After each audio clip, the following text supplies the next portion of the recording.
welcome back to another show, Get Right with Miss Wright. I am so excited. We have two beautiful guests inside and out here with me. We have our lovely Kelly Locke. Hello. Which is our Conroe ISD mental health specialist. And we have Mrs. Tanel Peterson. Hi. Oh, Peters. I'm sorry. That's Excuse okay. me, Miss Peters. I had to correct that. That's okay. We're going to go ahead and correct that. She is our lovely guest parent of how many children? Two. Would you like to tell us about them? You have one in... I have one in kindergarten and one in fourth grade. Are they the same? Do they act the same? No, totally different. There's some things that's similar, but for the most, totally different. All right. Well, it's hot on the press, our topic today, about parenting styles. All right. And we have Ms. Locke, and she has also some children. I do. I have two girls. One is 6 and the other is 3, and they couldn't be more different. Night and day. I don't have children yet, so I feel...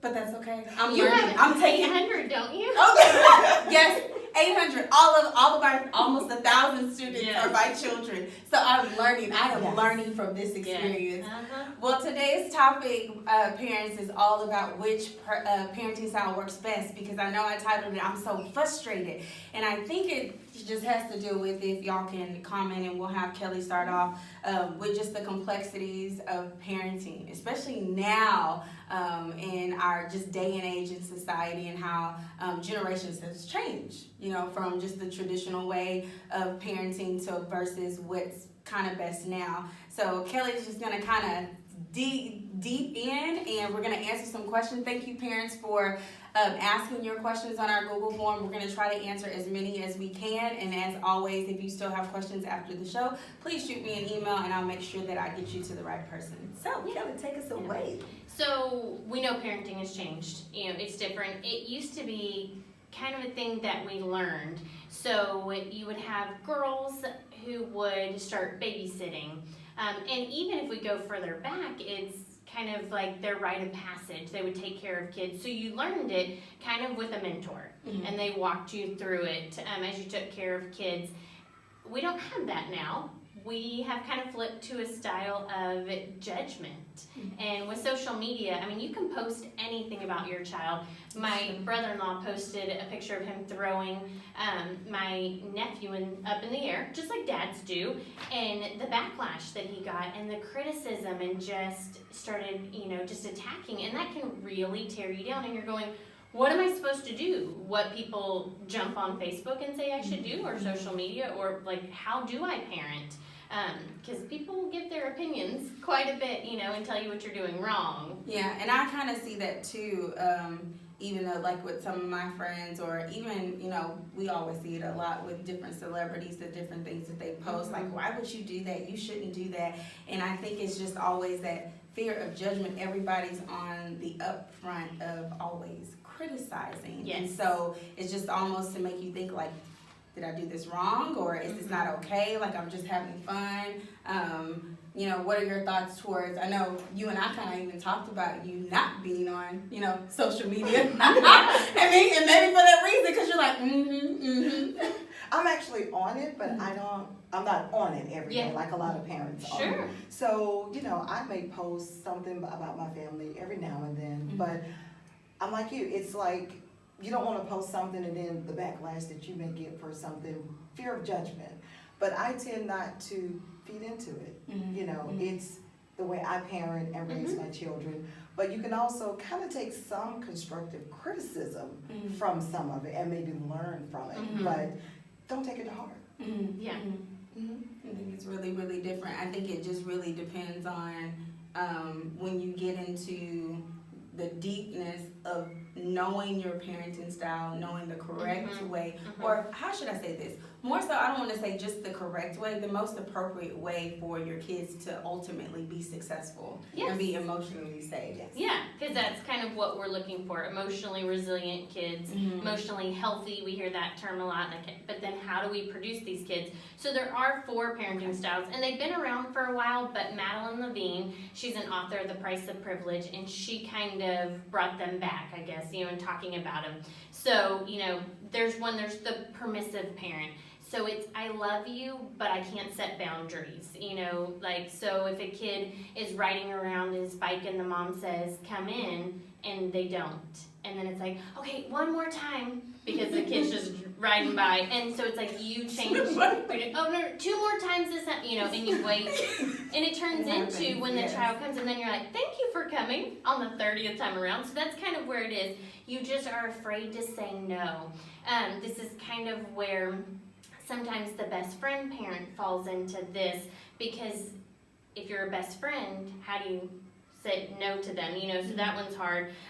And then just no boundaries set there. Kids need boundaries. They, crave them. Can you talk about that part? Yeah. And I would want to hear more feedback on you as well, Tennille. Just like kids need boundaries. I think sometimes people forget that. Like they do need love and attention, but just that part and understanding but kids also need rules. They need expectations. They need boundaries. Mm-hmm. Why?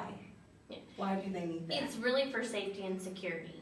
So the boundary tells them how far they can go. And there are kids that are going to push it, but that's testing to make sure they're safe. If they push that boundary and you hold steady, I'm safe. And I know that doesn't make sense.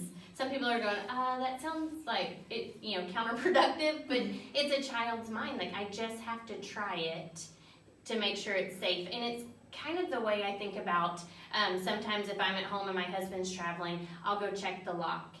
And it's like, when it's locked, That's so true. then I'm safe. But if it's not and I open it, immediately I'm like, oh. Or you'll double check it. Yeah, and I do. And he told you, I got it. Actually, Yeah. now I feel bad because I do that with my husband. I'm like, did you go do this? And he'll be like, yes, and I have to go back just, Yeah, okay. but it's that checking, am I safe? Is it locked? And that's what they're doing when they're pushing it. And really, they don't know how to verbalize that, but they want you to hold steady. Because when you don't hold steady, you give them the idea that, well, if I'm a child and I can control you, then I'm in an unsafe place. Like, what else can control, So that's kind of the thing. So for permissive parents, kids are very social. They are social all over the place. But as they get older, that's when substance abuse starts coming into play. And when we look at parenting styles and all the research with kids who get into early substance abuse, a lot of it is the permissive. Well, you're going to party here, out there, so I might as well just let it in my house, Mm-hmm. that kind of thing.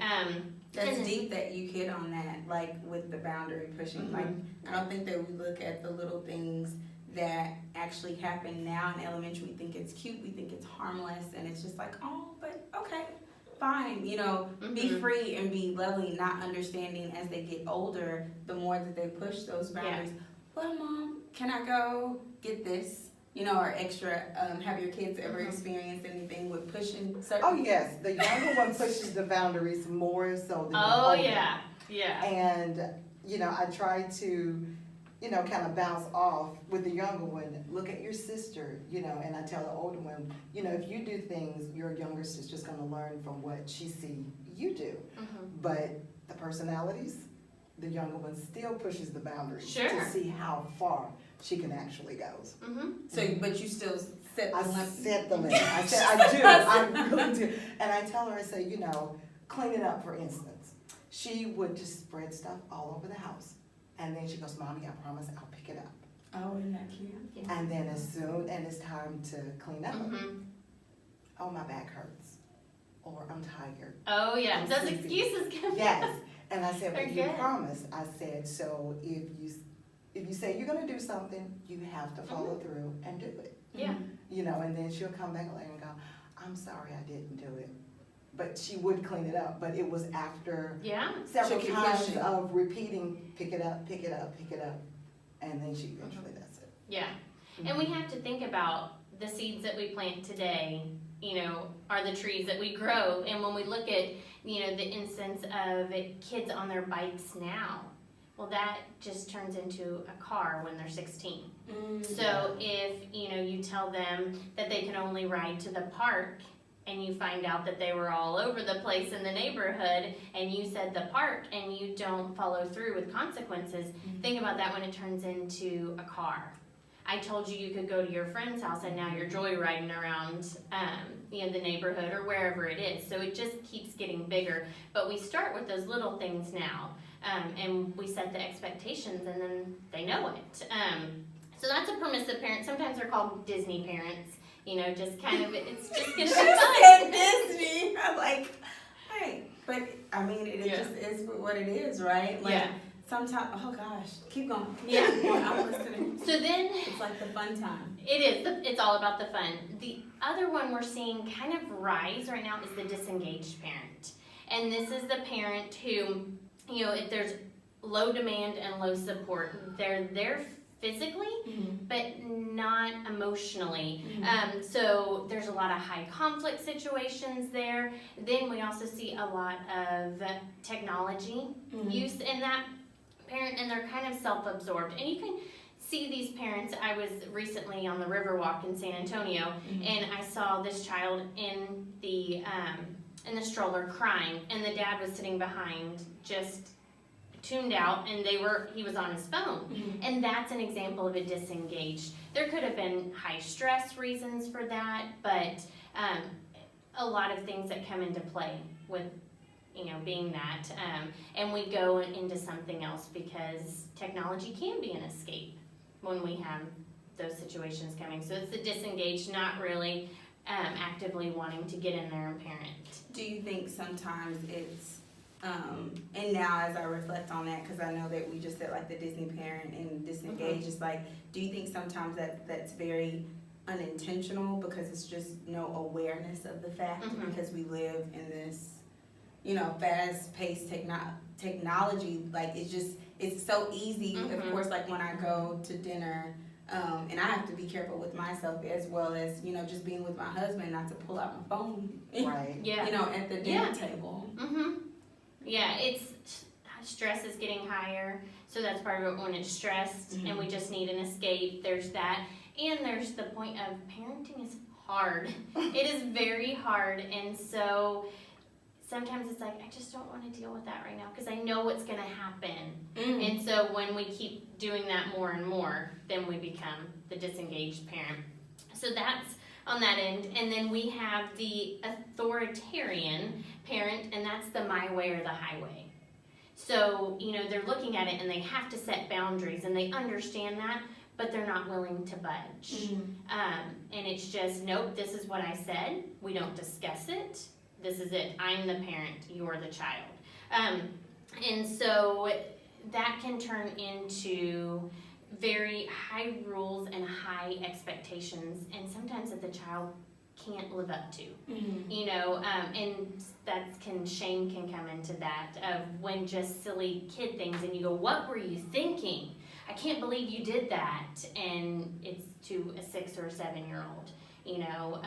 It almost sounds like, and I know sometimes culturally we're all different from where we come from backgrounds. My mom used to have her different, slurs and slangs of words that she would say, not necessarily my way or highway, but, this is my she would say. But it almost sounds like to me, Kelly, and would you, support this, and of course mom viewing, I'm just even wondering, like when I think of authoritarian, because some parents, especially when you're describing these parents' house, they become real hostile, like, but it is my house and this is my way and these are my expectations, but there's just no compassion behind that. Like there's no, I would say, like the purpose of engaging like this one, why did you do that? But the reteach that comes afterwards, like authoritarian is just how like I am just completely disappointed in you, and that's it. Like I am mad. You shouldn't have done that. You shouldn't have been talking. But there's not. For me, it's just like it's missing that other piece to it to reinforce, to reteach. And that's exactly what I do. If I find myself stepping into the authoritarian role, I will come back. I'll think to myself, no, wrong way. I'll go back, take my child, sit down, and we'll discuss why I said what I said. I won't leave it alone. I mean, a lot of parents thinking, well, if you said it, that's just it. That's just the end of it. No. sometimes you need to explain Mm-hmm.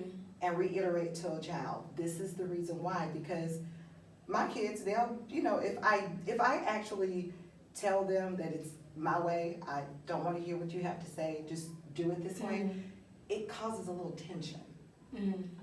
Yeah. And then I have to go back and say, okay, now she has a little attitude with me, and it makes you feel bad. Mm-hmm. So, like I said, I tend to go back, pull my child to the side, and say, let's talk about it. So it's almost like check for understanding because you Yes. still have your expectations. Yeah. You're not Yes. getting away from them. Mm-mm. Right, right. Yeah. So we sit, and I want to hear her side of why she did what she did, or the reason why I stated. Not saying that you're just agreeing with like it was Correct. okay, Yeah. but I really am curious. Why Yes. did you really, do Yes. that? So you can. It's almost like identifying your child's way of thinking. Like Yeah, just exactly. what were you thinking, so you can retrain that thought process. And sometimes Mhm. they don't mean to break the rule. It's Mhm. like their thought process, they weren't trying to. Mhm. So it's kind of that relationship piece. The authoritarian, they're not worried about a relationship. It's just, Oh, I'm the king of okay. my castle. Yeah. That's it. And so this quote stands out to me. So this is kind of what authoritarian can create obedient kids. But obedience isn't our goal. So it says morality is doing what's right no matter what you're told. Obedience is doing what you're told no matter what's right. So creating obedient kids, they'll be obedient to you and they'll be obedient to every person who tells them what to do. So when they succumb to peer pressure, these kids are more likely to be bullied because someone's told me to do it and I have to do it. They can't think for themselves. Wow. And so, as much as we think we're putting these boundaries in, we're creating kids that just do what we say, just kind of robot. Like, my parents said to do it, this is what I'm going to do, and you don't think outside that. And there are times where I've had to say in the moment, because I said so, because I can't think, I'm like, I just need it this way. And like you said, you go back and you go, this is why I said so. Right. But in the moment, and if there's a safety issue, anything like that, sometimes they're in the middle of the road, you have to grab them and say, because I said so. Right. And then you go back and say, because it's a dangerous situation. So it's always that going back, and that person is the authoritative, and that person falls in the high support and high demand. It's not dropping your standards for your kids. It's not saying we don't have any standards, but they're consistent and they set boundaries with love. Everything is with love. And so this is kind of where you're allowed to begin, if you can think that, there are boundaries in any situation. And then if you cross that, there's going to be discipline in there. There's going to be, but discipline is love. It's not just consequences. And I think that's the part where I feel like sometimes our society falls a little short because it's all about, especially what I see a lot when I do summer school, like in my church youth group, girls group. It's just like it's that hardcore, just discipline, but it's just there's no teaching, there's no compassion, there's no love. Here's why. Like if you choose to keep making these type of choices, then this more than likely will happen because they don't see that. They just see it as more so as a punishment. You losing, like you said, shame. Yes. Yeah. Mm-hmm. And and I find myself more into conversations with my older daughter because she'll be in 5th grade next year. Yeah. So it's learning new things outside of me and her dad, and she may react on it, or she may say, well, I was talking to so-and-so, and this is what they said. And instead of leaving the conversation there, we'll sit her down, we will talk with her, and we'll say, okay, well, do you think that was right? So we would have a conversation with her, So. And that's hitting the morality piece. Yeah. Not just obedient. It's if you tell them the why behind it, you're building a moral compass in them. If not, if it's just because I said so, then the next person is going to be because I said so, and you don't know why, and you're likely to just jump to what someone tells you to do, and you can't really stand up for yourself and say, no, this is what's right, and I know it's right because my parents taught me. So we have to teach them. So it sounds like even listening to both of you, it's really interesting. I want to pinpoint something for our parents, what I heard from both of you say. Would it be possible, and let's just talk about quickly, I know that you went over the different 4. Yeah. But it sounds like sometimes, depending on what phase you are in as a parent, you cross into some of them. Like some of them, maybe at one moment, because Sure. I love how you said, and what I want parents to understand, we don't expect you to be perfect. In a moment that you're stressed and you are tired, you may be permissive that day. Yes. You know, it's not necessarily the best way, like you said, because of what can happen long term. But it sounds like you said even you'll have your authoritarian moment, and it's like, whoa, you know, Yeah. let me pull back. So would it be possible for some parents to sometimes go through each one, you know, at just different seasons? And I think of it as like a target. Like, this is where I'm shooting for, but today this is where I'm at, you know? Because I have been, when work stress gets too high or just like outside stress, I catch myself being a little disengaged. And it's kind of that, mommy, and then you're like, oh, okay. And so it's just where we're striving to be. Nobody is perfect. And when I always get a little chuckle inside for those parents that are like, well, I'm perfect. And I'm like, oh, good for you. Like, that's not possible. Perfect does not exist. No. No, it doesn't. I mean, because I could use a good example. When my older child was in kindergarten, I worked outside the home. And she would tell me all the time, and I was more disengaged. Mommy, you're always working, you're always working. Yeah. But I did put in my time with her doing her homework and studies and, you know, spending time with her. But she was like, you're always on your computer. And that disengaged, and I was there for quite some time. And I had to step back and say, you know, where's this going?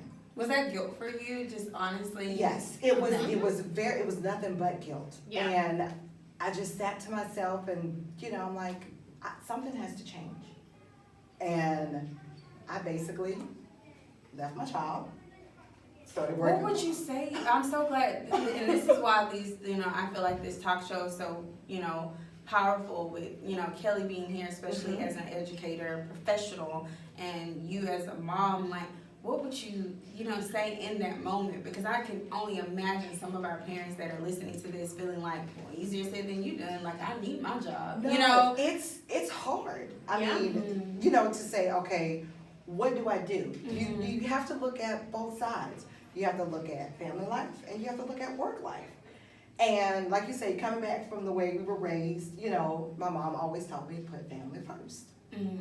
And that's what I did. I said, okay, you just have to figure out what can you do to rearrange to make sure your children are getting what they need. Yeah, yeah. And I think that's a great way to rearrange it because it's going to look different for everyone. So for me, you know, I need to work. That's part of it, and I don't have the option to stay home.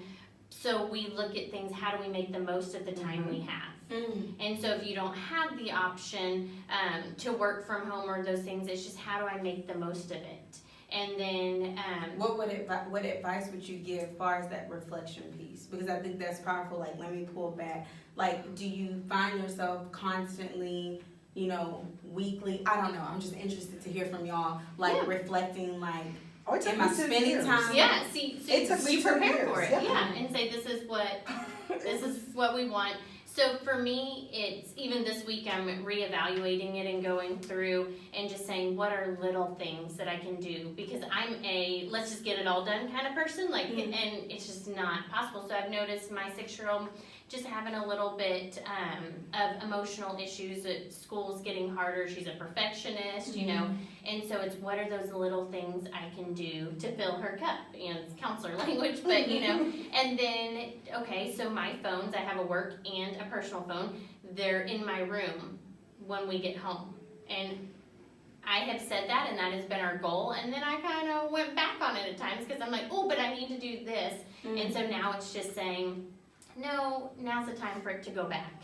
You know, I need to go back on what I said first and hold strong to that. So it's constantly reevaluating and looking at how are my kids doing, and it doesn't have to be big things.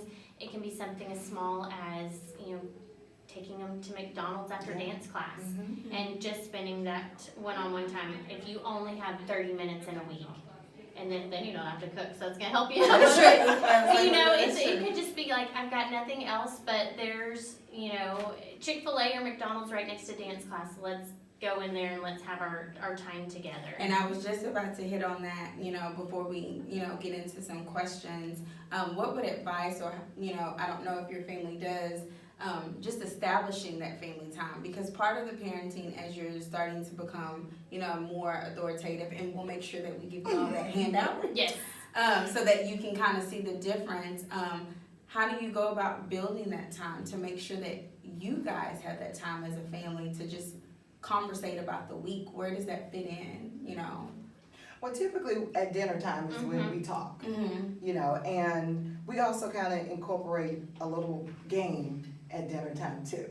So, but we, you know, we sit down, and even when I pick them up after school, I kind of ask them how was their day, you know, was everything okay, you know, so, and then they would tell me, you know, different things, and I listen to my kids, and if I see that they may have had, you know, a long, frustrating week or whatever, that's when I say, okay, hey, you know what? Just spur of the moment. We're gonna go do this weekend, you know, and they'll be like, well, why?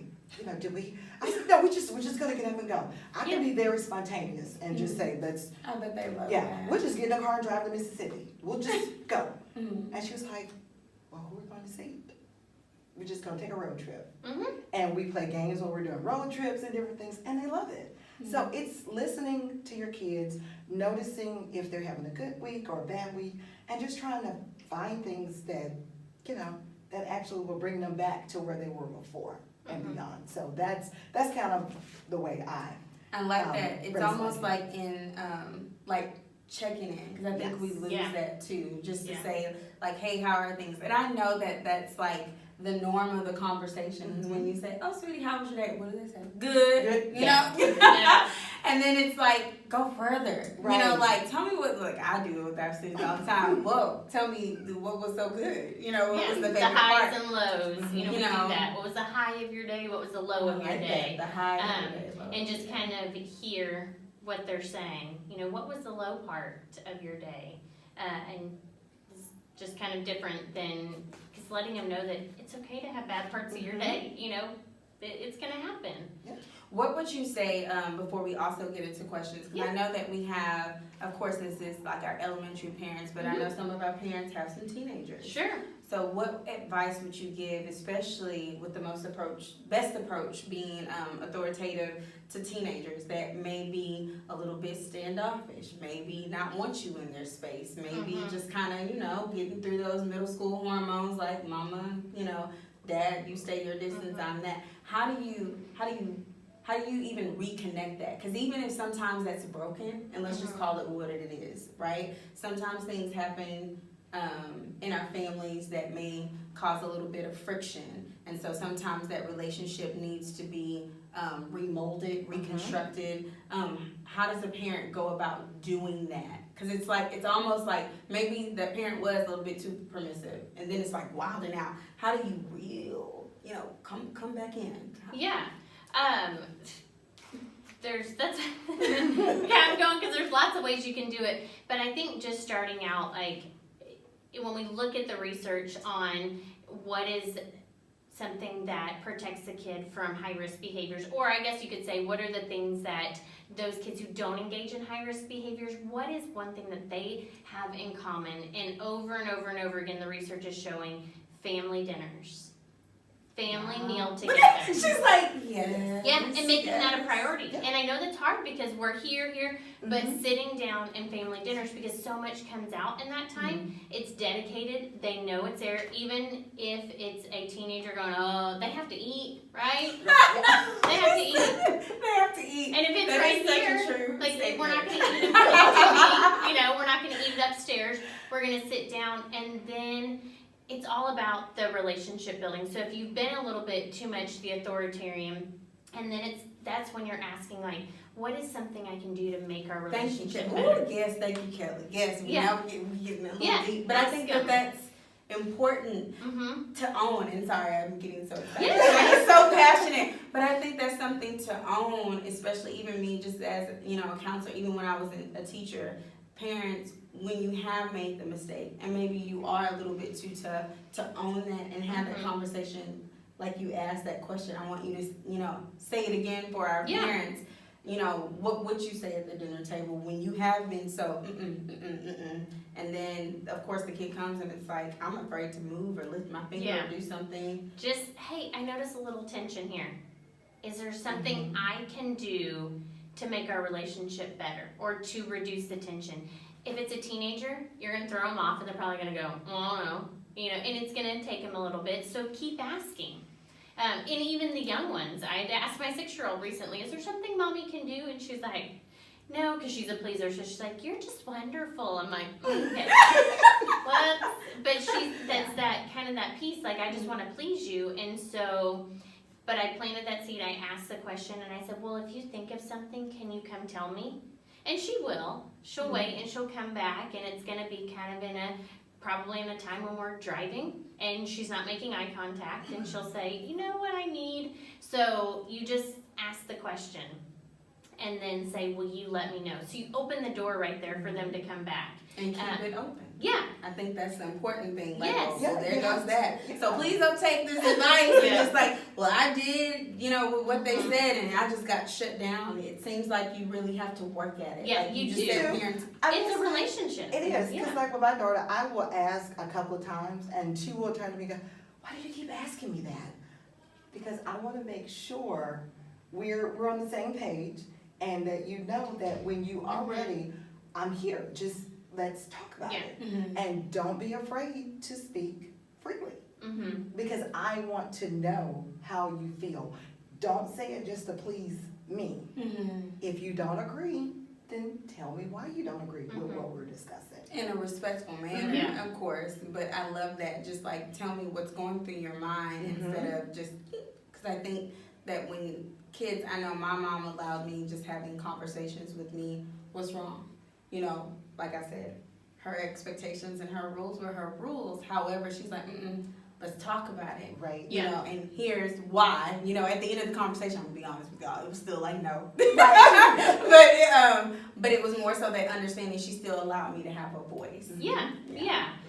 You can do family meetings. I like And just kind of letting them know, I just want to hear your thoughts on decisions that are being made. So you bring them a part of that, but ultimately you have to set that of mom and dad can see things that maybe you can't, and we love and we want to hear your opinion. We're taking it into consideration, but we have to make the adult choice, and that's not always easy. No. So because you can't go with everything they say, or you go to permissive parent. If you're following everything they say, then you fall into that.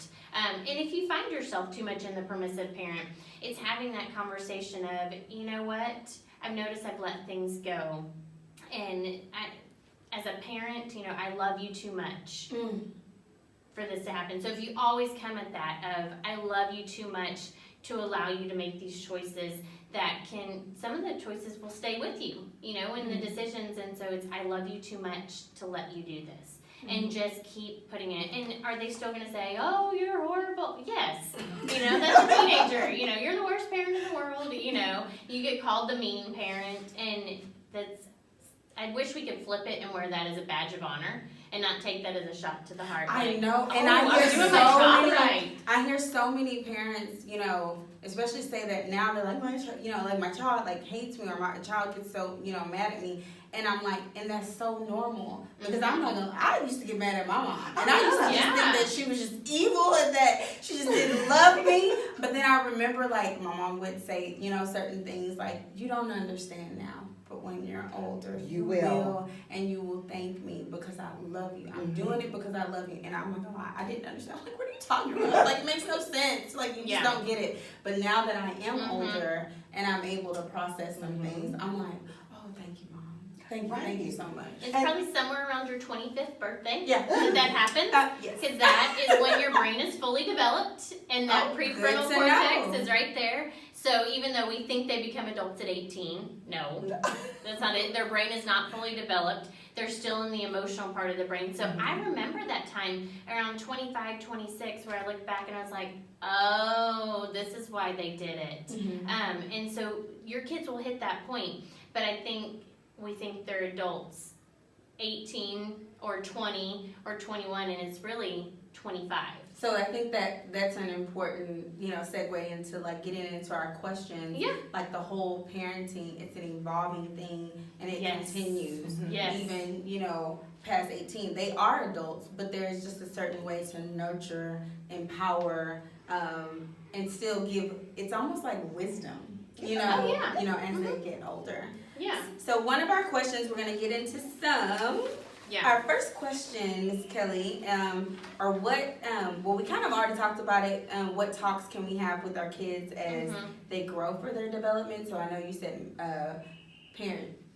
family meetings. Yeah, having family meetings, and really, I printed off some stuff, was explaining to them that kids want to learn and they want you to talk to them as if they're older than they are. And so I have a lot of talks with kids about their brain development. And now there's books, there's one, I'll give these to you, it's called the Neuro World.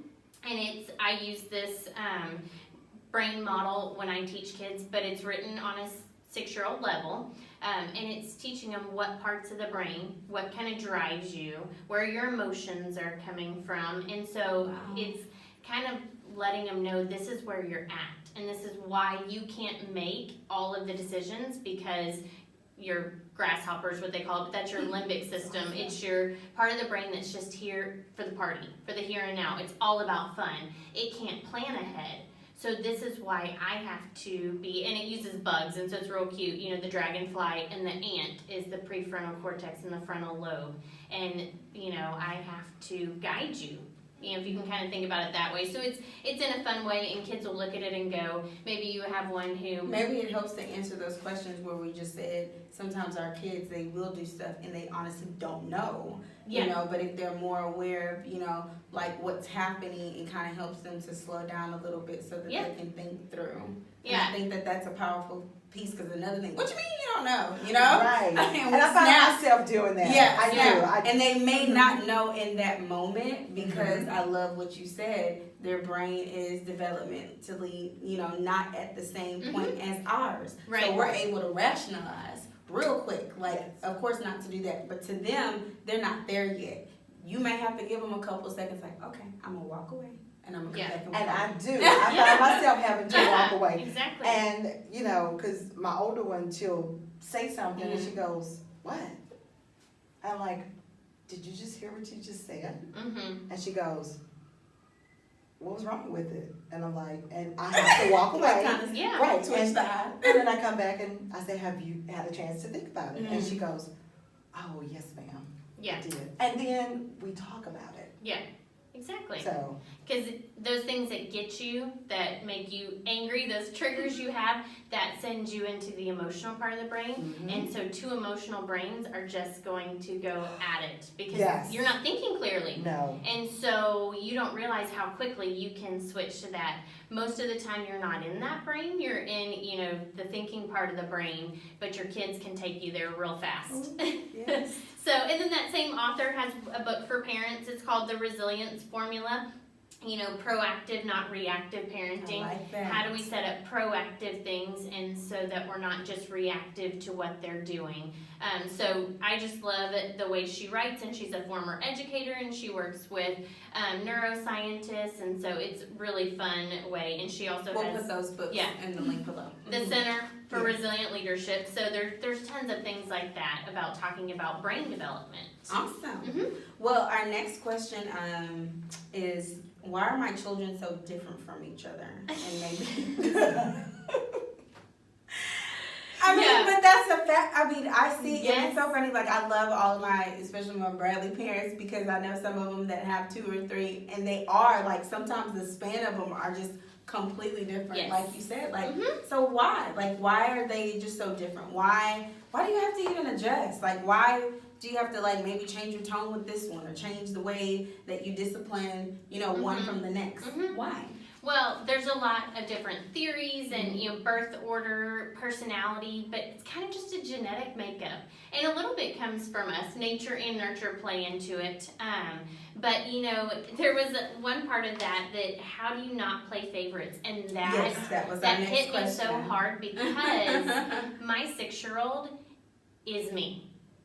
And you would think, oh, well, we know each other, we're like-minded. She's the harder one for me to parent because sometimes all I see are her faults because they're my faults. Wow. And so I'm, wanting to just go back and fix those because, you see it in yourself and so you want to fix it.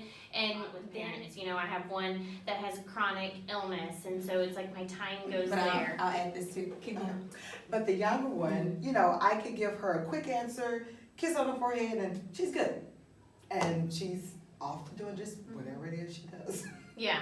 It's that fair isn't always equal. That we have to talk about that in the classroom. You give them what you need. But I have to have those conversations of when you were 3, you don't remember, but I did these things for you. But now you're 6.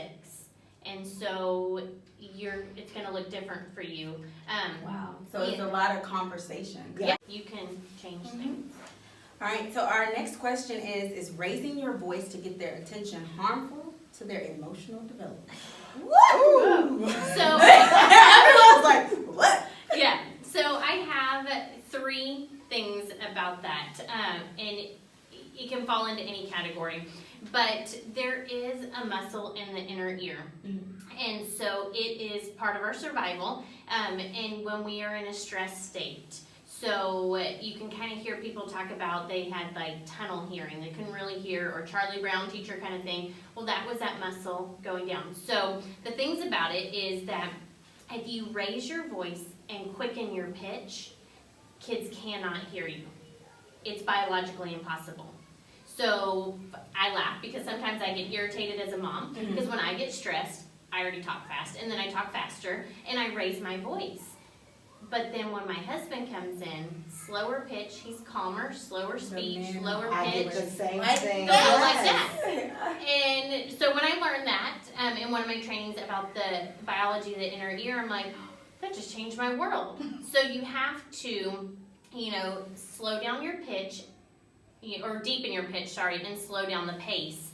And then they can hear. So sometimes when you're, they can't hear you if they're starting to get in a stress state. So maybe that's why our parents was like, did you hear me talking to you? Right. And you're like, you're just going to say yes. But you didn't. Yeah. No. So that is if you raising your voice stresses them out. So that's one thing on it. The other thing is part of that too, they're going into fight, flight, or freeze.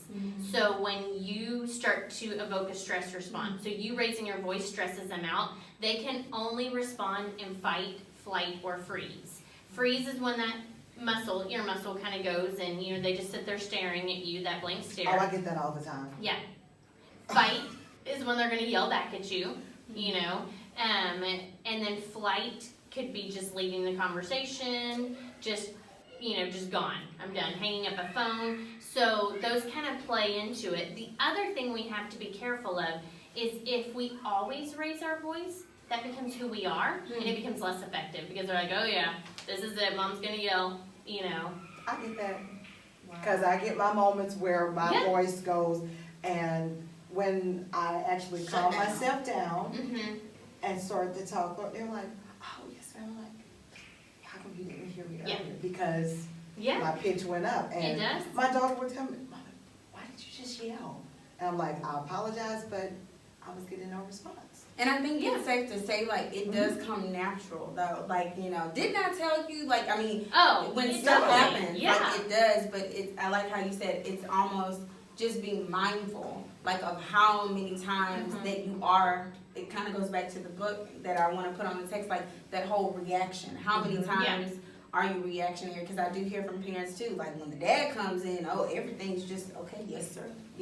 In line, and he just speaks, and it's soft, and things just flow. Is it the tone? The differences in the tone between the mom and the dad? Sometimes I wonder if it's a gender thing, too. It's the pitch. Okay. So it's the pitch of your voice is what it is. And I know, so 2 different girls. So with one of them, if I start to get that, she goes into freeze mode. And so she'll just stare at me, frozen, and won't do anything. The other one, the little one, our feisty one, she goes into fight mode. And so there's going to be nothing happening because that's when she's running around the house, you know, kind of being crazy. So kind of what I do is to take a moment, take a deep breath, and then I go get down on her level, and I get just above a whisper, or right there, you know, not yelling at her, but just, Mommy asked you for this. So then it's my way of bringing my voice down. And if you're just above that whisper, you can't really talk super fast. So it's like using your own biology to help you in that moment. Okay. But you're still direct. Yeah, Like, yeah, oh yeah. So I'm gonna, you know, get down there, but it's gonna soften it. It's gonna bring down my pitch, and it's gonna slow my speech. So she's hearing me. So, and you can, I mean, honestly, you can be honest and say, I was frustrated. You know, let's have a conversation. And, you know, and I do that. Yeah. Because I'll use a good example. We were in Walmart. We had a conversation before we got out the car. And they were like, yes, ma'am, Mommy. But they go in the store and What do your the mom say? total Don't ask me for opposite. nothing. Yeah. Don't Yes. touch nothing. Yes. And so when I got in the car, I was super frustrated. Yeah. And the older one goes, she looks at the younger one. And I'm like, you know what? I said, I'm so frustrated. I can't even speak. I mean, I just literally shut down. And they were like, oh, I think we did it this time. I was like, you know what? We'll just talk later. Just give Mommy her moment. I said, we're going to. And they were like, we're so sorry. I'm like, oh, but how come you didn't do it the first time? But they're kids. And kids are going to do, most of the time, the opposite of what we say. But silence is good. I like how, like, the silence is good because sometimes you may need that moment. Like, you know, I even noticed, you know, I've done it before previous as a teacher, you know, I'm a stepmom, but I don't have my own as of yet. But just thinking, sometimes you just need to Take that moment. I need a moment. And then it's something about kids have that empathy. They feel like, ooh. Oh, they have a sixth sense. They do. Like, something is not right. Like, I really feel bad. This is not right. And you're not being mean and you're not being reactionary, like you said. And I'm wondering even, too, like with, you know, teenagers, you know, just coming off the back, just even when you say and you use words like, you know, I'm really disappointed. Like, I've noticed a lot of my kids say they do not like when, it's one thing they don't like when their parents are mad, they don't like when their parents are disappointed. Yes. Because that's like a deeper, you know.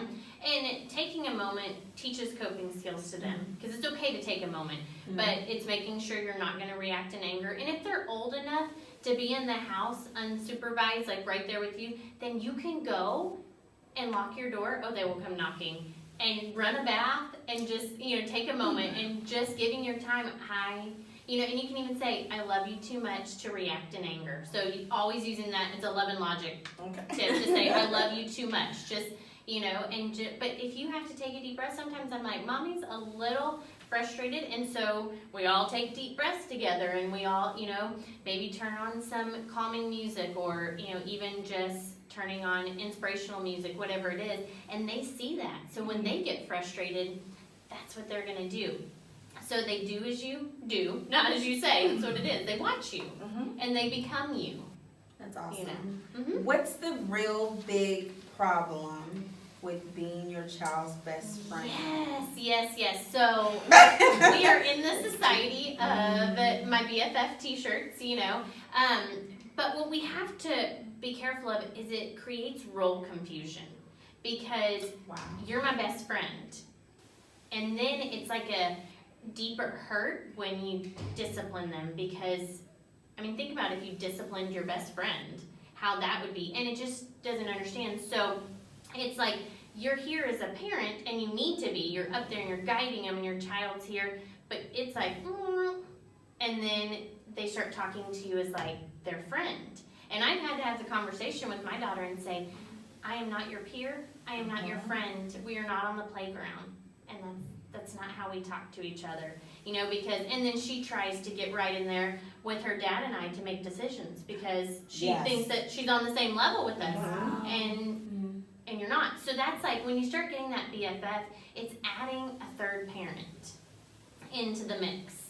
You know, so I like how you said role confusion, because I hear that from a lot, like, you know, I'm your best friend, but like, that's really interesting how you said that. Like, would you really discipline your best friend. You wouldn't. Like, No. Right. you wouldn't discipline, you would consult with your best friend. Right. You may point out some things that are wrong, but you can't force your best friend to do. fix or, Mhm. do. Yeah. Wow. Yeah. That's deep.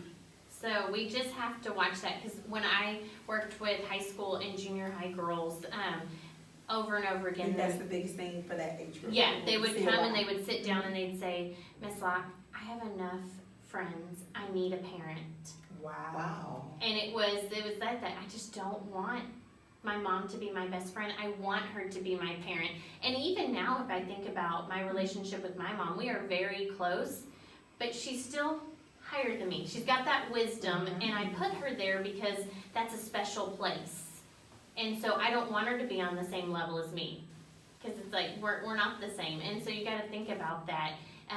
It's not diminishing the relationship you have with your child. Mhm. It's enhancing it to a better one. They can go out and get friends, but they need that wisdom and that guidance and that person who's there no matter what, because friends are not there no matter what. Mhm.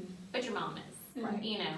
She's there, Yeah. forever. And I have to remind And mom friends of come that. and go in But it's different hard, seasons. right? It is It hard. really is. Because, in teaching my girls that, Mm-hmm.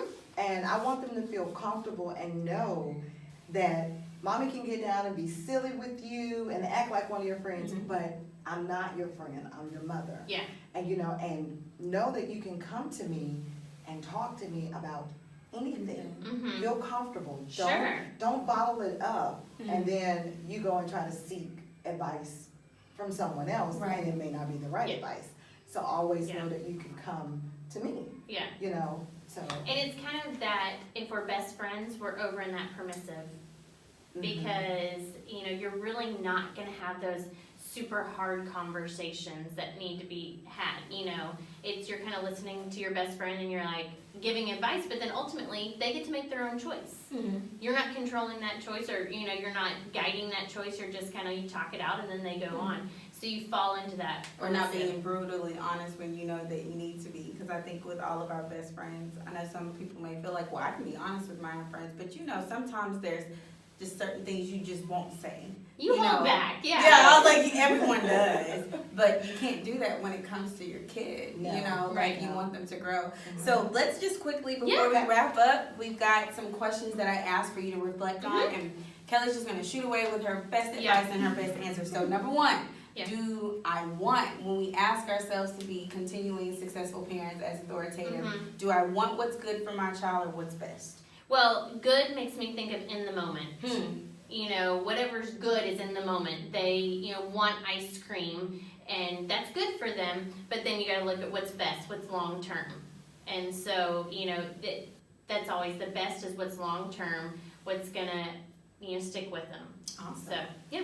Number two, do I measure my success as a parent by the quality of the relationship or by how effectively I can control my child? So, control starts with fear. So, if I have to control, there's a fear issue there. And so it goes back to that morality versus obedience. Sometimes we get our kids to be obedient, but that they'll be obedient to anyone. And so that actually control leads to rebellion. And so it should be the relationship. Bottom line is the relationship that you have with your child, and then they understand the morality, because a relationship, then there's moral values. They will take on your moral values. So, Number three, do I speak to my child as if she's destined for success? I think this is powerful. it is, and I think you have to find the balance, because we are in a society where it's like they can be anything they want, and you can't tell my baby that they cannot be a rocket scientist even though they're failing science. So I think sometimes you have to have some real conversations. You can hard work, you can achieve your goals, but you got to go back to, but if you're not doing what you're supposed to be doing, you're not going to make it there. So it's kind of that connection. building them for success, but helping But not them setting set them up those for- goals. Yeah, because Not some setting will them just up for say, failure. you're just fabulous and you're wonderful, and that just creates a narcissist, really. All right. Number 5, am I trying to make my child successful just so that I will feel successful? So That's it.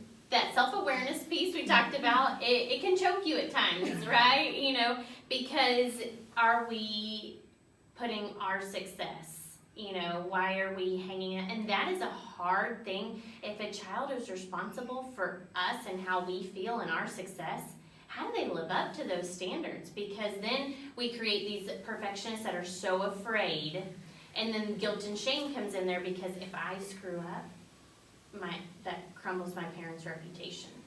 So don't put that on your child. She's like, Yeah. Number 6, do not, y'all heard that. Meditate on that. They probably Yeah. go, rewind. Yeah. All right, here we go.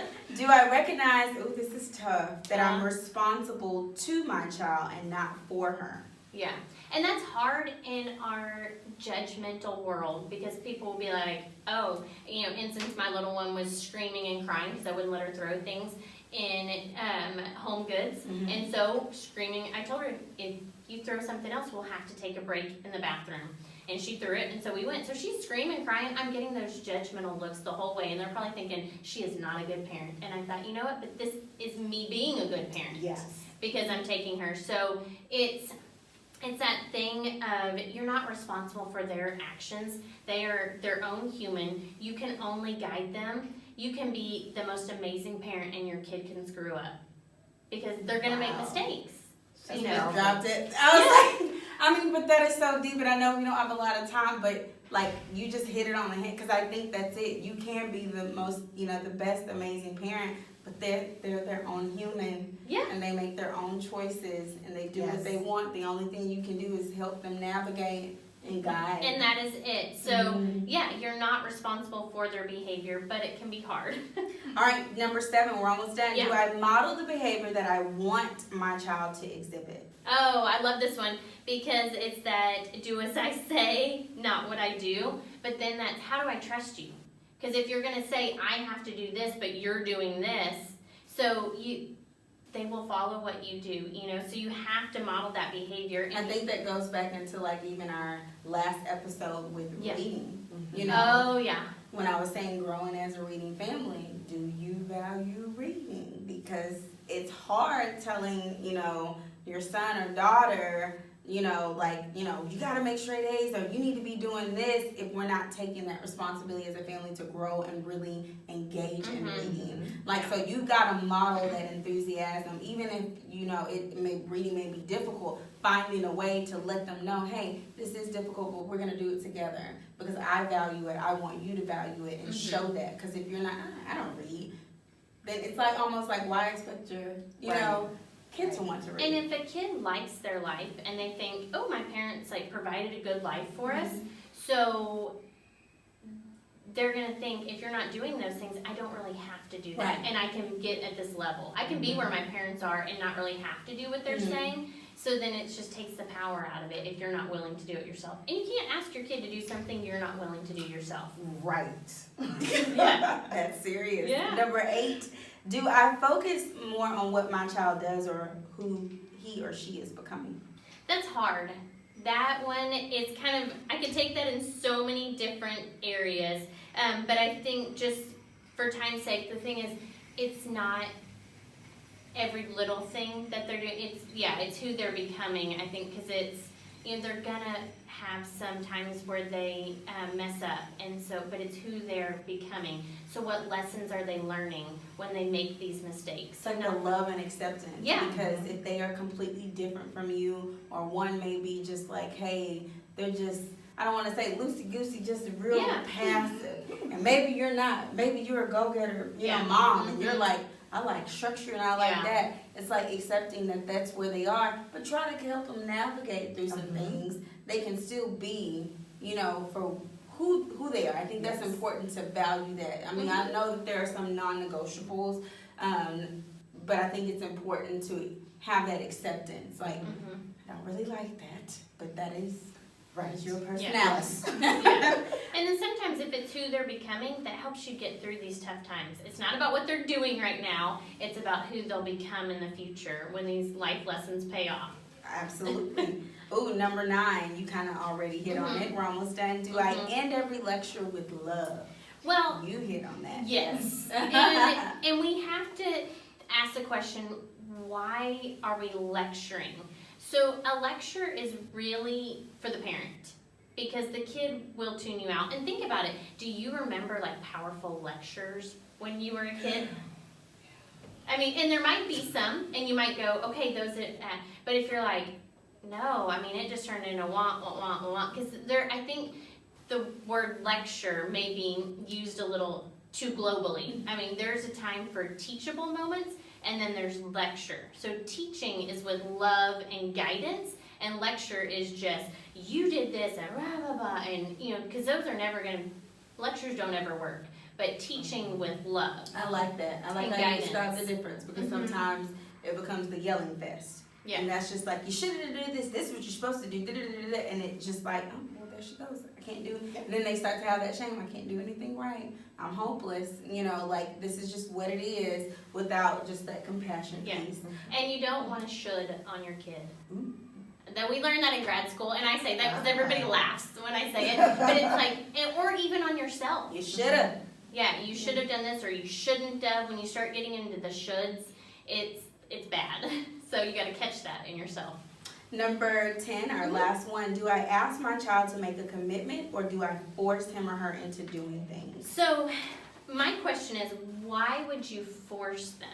What is the reason? And so sometimes it's that fear underlying. I was recently at another campus, and I heard a dad going, you know, well, my daughter is starting softball. She was pretty young, elementary school, because if she doesn't play softball now, she won't make the high school team. Oh, So wow. so he was forcing her into that, because I know the reality that she doesn't understand. But I could just hear, when you start to go like that, you have that fear underlying. Why does she have to play softball in high school? What if she didn't make it? It gets back to the acceptance, like, Yeah. maybe that's not. And you know, if it's not that we want to put them, so we have to check ourselves, that self-awareness piece, and go deep with our thoughts and go, am I doing this out of fear? And because they will become great people, we don't have to force them into areas. So why are we Or forcing am I them? doing this as a parent because I want it? Right. Yeah. And we I do want find ourselves doing that. Mm-hmm. You know, wanting our child to do exactly what we did. Exactly. But Yeah. we have to let them make their own choices and, like you said, guide them Yeah. with the choices that they make. But I will say, if they said, I want to do ballet, and you sign them up, and 3 weeks in, they're going, I don't want to do it, I would say they need to fulfill their commitment. So I if love they that. asked for it, or you discussed it and said, do you want to start it? Because if not, that's saying, when I'm uncomfortable, I can just quit. And that's actually creating that flight pattern. We're talking about fight, flight, or freeze. When they get uncomfortable, I just leave. And not, no, you have to stick it out. This is what you chose to do. This was a commitment you made. And in our family, we uphold our commitments. And so there's so much teaching in that, because parents will say, well, I don't want to force them every week when they hate it. Well, who made that commitment? So before you sign them up for anything, if it's something that they're asking, then what's the commitment? All right, it's a year-long thing. You know, if you're saying it, then we're in it for a year. And so I think that's fair, because It is. you are still the leader, and you are still helping to make the decisions that you're teaching them. That's to anything though. Think about it, parents. Like, if they were going to get a job, you don't want to just like, well, didn't like this, and then I'm out the door. Fulfill your commitment. This is what you said, and do it to the end, the best of your ability, and then, you know, switch. And there's gears. so many life lessons. Sometimes they don't like it in the moment, but 2 weeks down the road, they're loving it, you know. So there's that. You're teaching them that sometimes things start out bad and then you like it. Or it's just how to work through those uncomfortable feelings.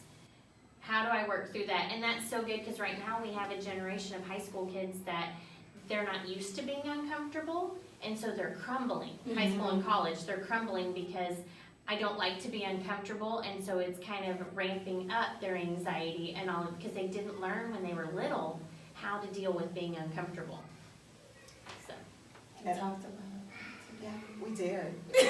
Go ahead and finish what we were gonna say. But no, with the commitment thing, Yeah. I dealt with that with my older child. Oh, yeah. She was into different types of activities, and when it was getting toward the end, she was kind of like, I don't want to do it anymore. And I said, well, we're almost to the end. You committed to it. Mhm. You have to see your commitment through. You can't just stop because you're like, oh, I'm tired. Yeah. I said, no. I said, because you can't give up on life like that. You have to go through it. Mhm. I said, nobody's perfect. You're going to make mistakes. You look at that mistake, you learn from it, and push forward. But that's such a powerful statement you made. You can't give up on life like that. If you start that when they're little, you can use that through, and that is putting such good messages in their mind of you can't give up on life like that.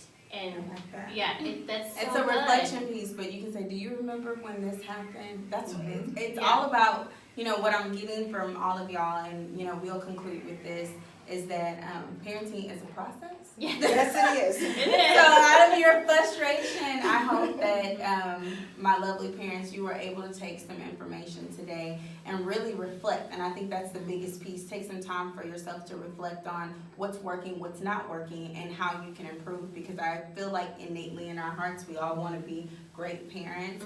And so we hope that we provided you with some awesome information. We are going to put some attachments down on the links below. I'm going to get the text from Kelly as well as the different parenting styles.